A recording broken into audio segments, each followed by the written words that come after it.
Olá, meus amigos do canal Em Direita. Hoje eu quero conversar com vocês. Ai, que calor, hein? Caramba! Sobre essa questão da real possibilidade de uma guerra entre Brasil e Venezuela. Será? Vamos conferir isso hoje, beleza?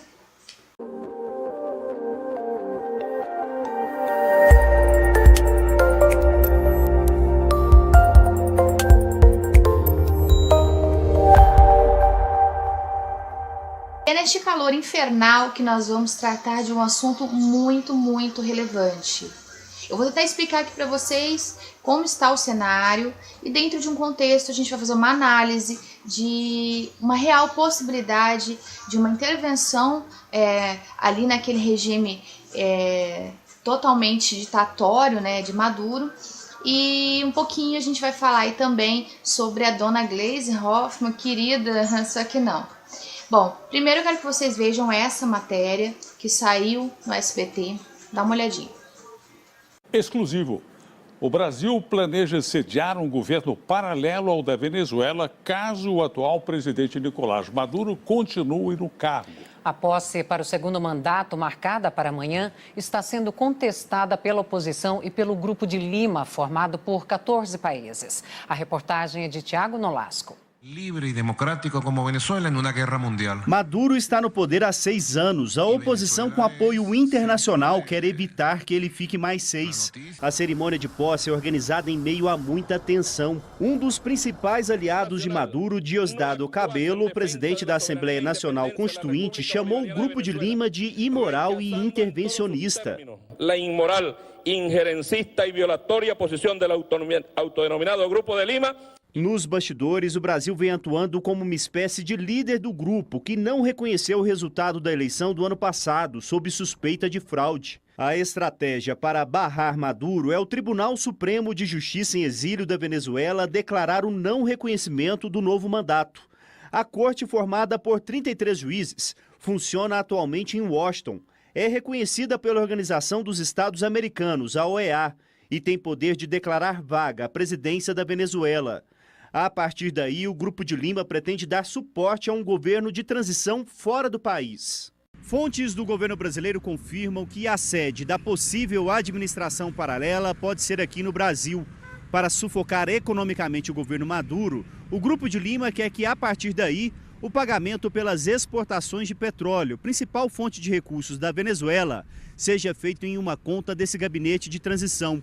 O congelamento de bens no exterior de integrantes do regime venezuelano é outra possibilidade. Os Estados Unidos acompanham e apoiam as medidas. Na terça-feira, o governo de Donald Trump anunciou novas sanções contra a Venezuela para coibir um esquema de intercâmbio de divisas. Na semana passada, os chanceleres do Grupo de Lima, menos o do México, assinaram um documento defendendo que Nicolás Maduro não assuma um novo mandato e transfira o poder para a Assembleia Nacional, o parlamento que é controlado pela oposição. A Venezuela passa por uma grave crise institucional, social e econômica. A produção de petróleo despencou e a economia deve ter retração de 5% este ano nas estimativas do Fundo Monetário Internacional. Problemas que levam a uma crise migratória na América do Sul. Segundo a ONU, mais de 2 milhões de venezuelanos já deixaram o país, com destino principalmente para a Colômbia e o Peru. Só no ano passado, o Brasil recebeu 85 mil venezuelanos. Nicolás Maduro deu hoje 48 horas para o Grupo de Lima reconhecer o segundo mandato dele. Caso contrário, prometeu adotar medidas diplomáticas enérgicas. Maduro diz que está em marcha um golpe de Estado na Venezuela liderado pelos Estados Unidos, mas que está preparado para derrotar traidores. Bom, como você viu, o Grupo de Lima é um bloco, né, que está contendo ali, se não me engano, 14 a 16 países, não me lembro, não tenho certeza, e ele está realmente fazendo uma resistência com sanções, inclusive econômicas e tudo, contra o regime de Maduro. Né? Então, assim, ele fez uma falsa eleição na qual mais de 50% da população se recusou a sair para votar, no qual ele recebeu apenas 8% dos votos. Então, assim, realmente ele não tem o apoio da população. Nós temos aí uma migração em massa para outros países, e os Estados Unidos, recentemente, agora em outubro, novembro, ele fez uma ação através da Marinha Americana, um navio que foi prestando atendimento médico a alguns países ali, que estão recebendo esses refugiados venezuelanos. A situação é muito séria. Nós tivemos aqui surto de sarampo novamente, as pessoas lá estão morrendo, realmente uma situação muito lamentável mesmo. Os Estados Unidos e esse bloco, chamado Bloco de Lima, né, eles estão tentando apoiar o máximo que dá os refugiados, né, estão prestando socorro, estão prestando ajuda humanitária, só que essa situação, assim, tá ficando muito difícil, porque, tipo, a Venezuela tá aquele marido que bate na mulher, que tem 5 filhos, e os filhos estão fugindo para sua casa. Aí ou tu toma uma atitude, né, esse indivíduo bota ele na cadeia, ou tu vai criar os filhos dele. E dali um pouco a mulher dele vem também. Então, assim, nós estamos numa situação que a gente está recolhendo os filhos da Venezuela, né, enquanto ele bate nos outros, né? Então a situação é que a gente precisa realmente começar a pensar de uma forma inteligente sobre isso, né? Por que está havendo essa interferência? Porque isso está afetando um bloco de países, né? O que o Maduro fez em relação a isso quando já começou a se desenhar essa questão? Dá uma olhada no presentinho super, né, de best friend da Rússia. Dá uma olhada aí. A Rússia enviou 2 bombardeiros, um avião de transporte e um avião de passageiros para participar de manobras militares na Venezuela. 5 dias após um encontro em Moscou entre os presidentes Nicolás Maduro e Vladimir Putin, as 4 aeronaves pousaram no aeroporto de Maiquetía, na região de Caracas, para exercícios conjuntos cuja duração não foi detalhada.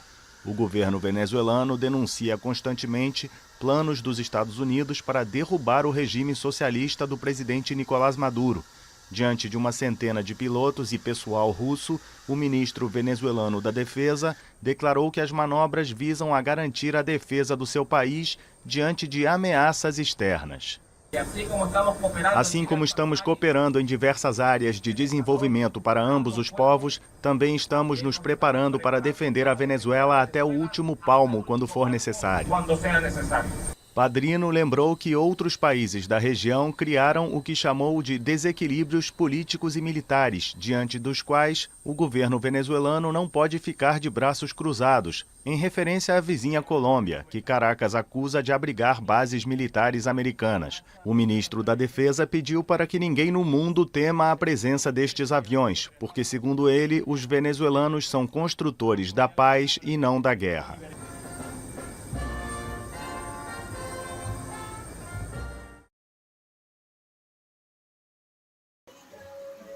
Pois é, 2 aviões, bombardeiros, Tu-160, vindo ali de presentinho, aí mais alguns caças, mais alguns soldados, e aí eles estão montando ali um esquema bélico para mostrar força, para mostrar que são resistência, ninguém solta a mão de ninguém, né? Só que é o seguinte, você acha mesmo que a Rússia vai querer entrar numa guerra com o Brasil, com os Estados Unidos, com outros países, com a Argentina, com a Colômbia, com a Guatemala, enfim, eles não são loucos, né? Os russos não são, eles são meio panqueca assim, mas aí já é demais, eu acho muito difícil que isso ocorra. Então realmente, o Maduro sabe que ele tá sozinho. O outro pode até ter dado umas armas, mas vai ser tipo, toma, pega aí para não dizer que eu não te ajudei. A real situação é essa. E agora, diz o Maduro que, como se ele fosse alguma coisa, né? Como se realmente importasse a opinião dele. Ele disse que ele deu 48 horas para o cartel de Lima, que segundo ele é um cartel, parar com isso, de pressioná-lo e não sei o quê, botar a viola no saco e deixar ele em paz.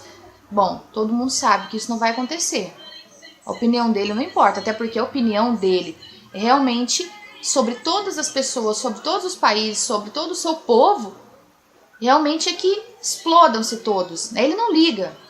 Ele é tipo o Lula, ele não tem vergonha na cara. E falando em falta de vergonha na cara, eu quero falar sobre esse crime ambulante.